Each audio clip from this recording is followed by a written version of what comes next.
Sinisi ni Senator Amy Marcos sa mga nakapalibot kay Pangulong Bongbong Marcos sa pagkakasakit nito.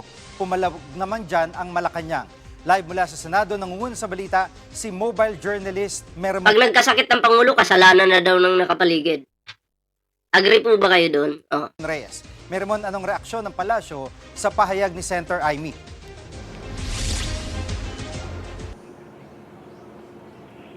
Jiggy, wag daw magpaka-plastic. Yan ang banat ng palasyo kay Senator Amy Marcos matapos itong sabihing walang nag-aalaga kay Pangulong Bongbong Marcos. Ayon kay Palace Press Officer Yusek Claire Castro, hindi raw dapat ginagawang biro ang kalusugan ng Pangulo. Oh, tama naman. Pangulo ng Pilipinas yan eh. Tapos gagawin mong biro. 'Di ba? Kalusugan. Tapos ngayon, kapatid mo pa. Half. Oh. Ay. Shoutout po sa'yo. Tapos ngayon, para lang umingay yung pangalan mo, makabanat ka, kung ano-ano ng kwento yung sasabihin mo sa media. Matalino ka na ba nun? Hindi Tingin ko sa'yo, Amy, tanga. Masasabi ko lang dyan kay Amy, at sa mga gustong dumikit sa kanya, iwas-iwasan niyo po si Amy Marcos. Bakit? Sasaksakin kayo patalikod niyan. Mahaba yung baba niyan. Pag tinamaan kayo niyan, aaray talaga kayo. Yung mga mahaba yung baba, dapat nilalayuan yan. Hindi dapat dikitan yan. Kufil yung mga yan eh. Tigilan din daw ang pagiging komedyante sa pagbibigay ng payo. At dagdag pa ni Castro, totoong pagkalinga raw ang kailangan ng isang taong may karamdaman. Sa isang video kasi, sinabi na sila... Ito mga pre, no? May nararamdaman yung Pangulo, tapos si Amy Marcos, masama pa rin yung loob sa Pangulo. 'Di ba? Hindi pa rin pabor sa ginagawang kabutihan ng Pangulo sa ating bansa. Walang pakialam si Amy. Nako.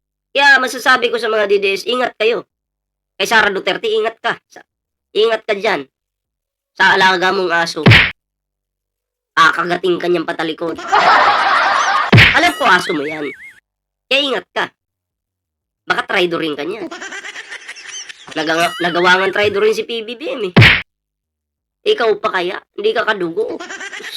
na nagkakasakit si Pangulong Marcos dahil walang nag-aalaga sa kanya. Sa dinami-dami raw kasi na nakapaligid sa Pangulo sa palasyo, sino raw ba ang umaasikaso sa kanya? Pakinggan natin ang pahayag ni Senator Amy. Ayan na nga ang sinasabi ko. Ayan na nga ang sinasabi ko. Bawasan mo yung baba mo. Yan na nga ba yung sinasabi ko eh. Please, yung baba mo yung bawasan mo. Anong katangahan yung sasabihin mo? Pakinggan natin. Ayun, nagkasakit na nga si Bongbong, pambihira talaga. Wala kasing nag-aalaga sa kanya. Pangulo, walang nag-aalaga. Wala po ba kayo doon? Wala po ba kayo doon? Walang nag-aalaga sa Pangulo? Sino ba dyan sa nakapaligid sa palasyo, sa dinami-dami ninyo, ang talagang nagmamahal sa kapatid ko? Talikuran na niya. Kunyari, concern. Ikaw nga walang pagmamahal eh. Tapos ngayon sisisihin mo yung nakapaligid sa Pangulo. Kinang ina. Tigil ako Concern ka. Wala daw nag-aalaga kay PBBM. Kaya sinisisi mo yung nakapaligid. Ikaw nga walang pakialam sa Pangulo eh. Wala kang pakialam. Ay, aray. Natuso ako ng baba Sorry. Pagamot nga natin to bukas. Natusok ako ng baba ni Amy Marcos. Tusok ako. Lahat ng nakapaligid dyan sa palasyo, panggulo lang yan. Panggulo lang yan. Tangina. Jiggy, noong isang linggo dinala sa ospital ang Pangulo dahil sa nararanasan niyang discomfort. Sinabi ng Pangulo na meron siyang diverticulitis o impeksyon na sa bituka pero maayos na raw ang kanyang lagay. Jiggy. Balik sesyon ng Senado, ano mga napag-usapan dyan ngayong araw?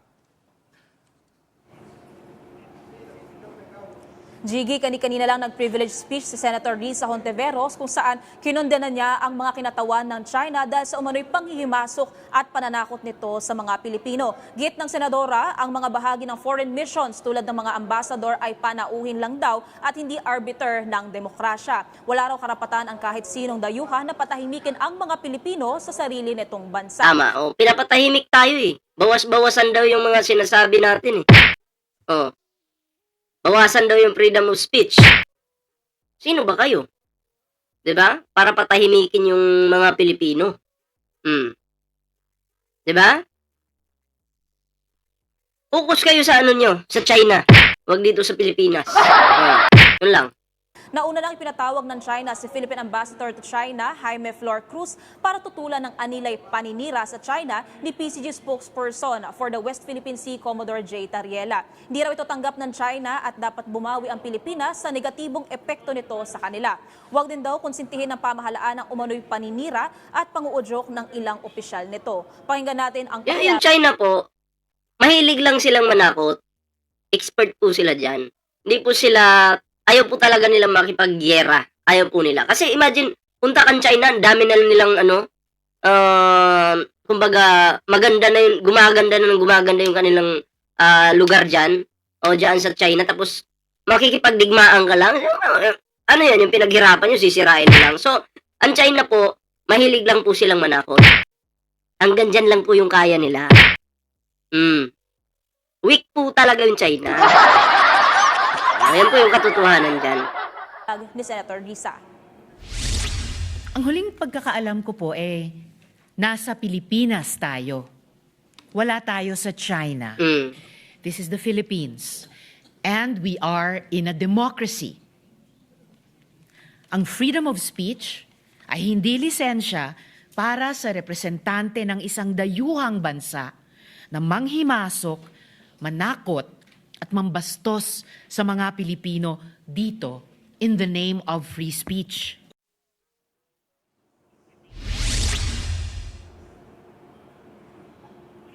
Gigi, kasabay nito na si Senator Risa na maimbestigahan ang umano'y disinformation network ng bansang China sa Pilipinas. At yan muna ang latest mula dito. So yan mga pre, unti-unti na po tayong pinagbabawalan ng China. Diba? Pansin nyo yun, dinadahan-dahan na po tayo. Kasi akala siguro nila mananalo itong si Sara Duterte sa 2028. Dinadahan-dahan na po tayo. Inuunti-unti na po tayo. Diba? Para masanay tayo. Sinasanay tayo eh. Hanggang sa yung karapatan natin, mawala na yun. Ito yung karapatan natin eh. Ganito kalaki yung ating karapatan sa sarili nating bansa. Ngayon, bawasan daw. Dapat ganito na lang. Hanggang pagtuluyan tayo nilang nasakop, mawawala na yun. Matutulad na tayo ng China. Wala nang freedom of speech. Yun yung gusto nila. Kasi gusto nilang pagharian yung Pilipinas. Yun. Itong sa inyo. Ito sa'yo, si Jinping. Pukin ang ina mo. Putang ina mo, si Jinping. Diba? Kala nyo naman. Anyway mga pre, ito, idugtong po natin ito. Itong, ito po, basahin po natin ito mga pre. Idugtong po natin ito. Ito na. Panukalang reforma sa NFA, pagpapakita ng unity in purpose sa pagbaba ng presyo ng pagkain. Ayan. Ito po ayon po ito kay former Speaker Martin Romualdez. Ay, salamat po kay Ma'am Nisita. Ma'am Nisita, salamat po sa iyong pakulay sa panibagong paano dyan, pa-flood control. Pampagawa po natin ito ng semento Pampagawa po natin ito ng semento mga pre para ilagay din po sa paan ni Digong. At least meron po siyang remembrance galing sa Pilipinas. Design ba? Kayo naman ganun lang po Maraming salamat po. Salamat po sa blessing. So, eto na mga pre, bago po tayo magtuloy-tuloy, sa hindi pa po nakakapag-like, share, subscribe, Ayan na, kalimbangin nyo na po yan para po maging updated kayo sa mga uploads natin. So, basahin po natin ito mga pre. Suportado ni Speaker Ferdinand Martin G. Romualdez ang panukala ng Department of Agriculture na ireforma ang National Food Authority o tinatawag po na NFA, ayan na, upang mapababa ang presyo ng bigas. Tulungan ang mga magsasaka at patatagin ang sistema ng supply ng pagkain sa bansa. Ayan. Ay salamat po salamat po sa pakulay ni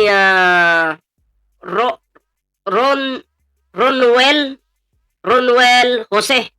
Ayan, salamat po sa pakulay. Hayaan mo po itong binigay mo pong pakulay, pambili ko po ito ng kadena. Para magkaroon naman po tayo ng project na pantali po sa liig ng mga DDS. Gagawin po natin silang aso. Salamat po Ronwell Jose sa iyong pakulay. So dito mga pre, isuportado po ni former Speaker Martin Romualdez yung pagpapababa ng mga bilihin dito sa ating bansa, lalo na pagdating sa mga bigas, 'di ba? Oo, ayaw po nila na merong mga Pilipinong nahihirapan, mga pre. 'Di ba? Ang gusto po nila, happy po ang mga Pilipino, 'di ba? Kasi yun naman talaga yung pangunahing pagkain natin, mga pre. Bigas. 'Di ba? Sa Pilipinas may bigas ka lang, ulam mo sardinas or di kaya kamote na dahon, masaya na po mga Pilipino. Importante, mura po yung bigas. Yun po yun. Diba? Malaking tipid po yan. O sino po ba yung nakapagpabagsak ng bigas? Diba? Si PBBM. Tapos, suportado pa ni former Speaker Martin Romualdez. Diba? Suportado po. So, ang Pangulo natin, mga pre, talagang seryoso po sa kanyang ginagawa. Lalong-lalo na ang former speaker, mga pre. Diba? Ito basahin natin, mga pre. Layunin ng panukalang isinumite ng DA sa Malacanang na ibalik ang kapangyarihan ng NFA na bumili ng palay sa tamang presyo at tiyakin na sapat ang supply ng bigas para mapatatag ang presyo nito. Dito kasi sa Pilipinas, mga pre, ang nangyayari dyan, ini-stack muna nila. Pag mura yung bigas, sa panahon ni Digong, ini-stack nila. Pag mahal na, tsaka nila ilalabas. Pero, wala na, mahal na Di ba? Kaya kung mapapansin nyo, yung binili ng gobyerno ni Digong noon na mga bigas na pinamimigay sa mga mahihirap sa panahon ng COVID ay bulok. May mga, ano yung tawag doon? Gumagapang sa bigas. Kasi yung mga bigas na yun, stock na yun. At yun yung pinalamo ni Digong sa mga Pilipino. Habang si Digong masarap yung kinakain. Diba? Bakit? Yung mga nagtatago ng bigas, hindi sinisitan ni Digong. Hinahayaan lang Pero ngayon, mga pre, wala kayong bulok na bigas na makikita. Na mga ini-stack lang. Tapos ilalabas pag mahal na, wala. Kasi ayaw po ng Pangulong Bongbong Marcos niyan. Ayaw din po ni former speaker niyan. Diba? Ang gusto po nila, distribute agad. Hindi na itatambak pa. Diba? So, yun po yun, mga pre. So, kayo, anong reaction nyo dito, mga pre?